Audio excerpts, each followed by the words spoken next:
Hello সবাই, দেখতে পাচ্ছেন আশা করি সবাই পুতুল পুতুল খেলা খেলেছেন, আমরাও খেলেছি।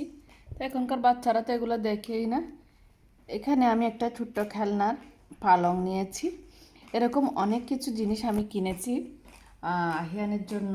ও খুব পছন্দ করে খেলা না, তারপরও নিয়ে তো দেখলাম ও একদিন এই পালংটা নিয়ে এটাকে কাস্টমাইজ করতেছে, সাজাচ্ছে। অর্থাৎ এই ব্যাগটা সে বানিয়েছে।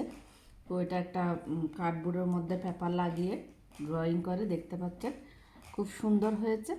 তো আমাকে আজকে বলতেছিল, মামা এটার জন্য একটা বেডশিট বানাই দাও। আমি একটা জিন্সের, ওর পুরোনো একটা জিন্সকে আমি কেটে 3/4 প্যান্ট বানিয়ে দিয়েছি। তো ওটার বাকি অংশ দিয়ে এটার বেড বানাচ্ছি, দেখুন বেডশিট বানাচ্ছি। তো এই বেডশিটে যেটা এক কালার দিয়ে খুব ভালো লাগছে না, যার জন্য আমি কিছু শেভ করে নিচ্ছি, দেখতে পাচ্ছেন। এই শেপগুলা কাটার সময় অ্যাকচুয়ালি আমরা যখন ছোটোবেলায়, বিশেষ করে বাংলাদেশের মানুষ, মেয়েরা ছেলেরা যে সেলাইয়ের কাটার বিভিন্ন কাটিং জিনিসের হাতে করে হয় ছোটোবেলা থেকে, যে পুতুলের জিনিস থেকে। তো আমি একটা লাভ শেপ এঁকেছি, এরকম আমি আরও 4টা এঁকে নেব।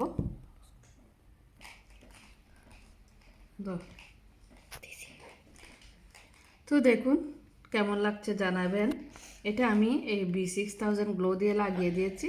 এগুলো শুকালে কিন্তু উঠে না। তারপরও যদি আমরা ছোট্ট টিপস, বড় বেডশিট যখন আমরা লাইভ করি, নিজেদের জন্য ইউজের জন্য বড় বেডশিট করি, তখন এই যে গ্লো দিয়ে লাগিয়ে নিয়ে আবার স্টিচ করে দিই, ওভার সিকিউর যেটাকে বলি।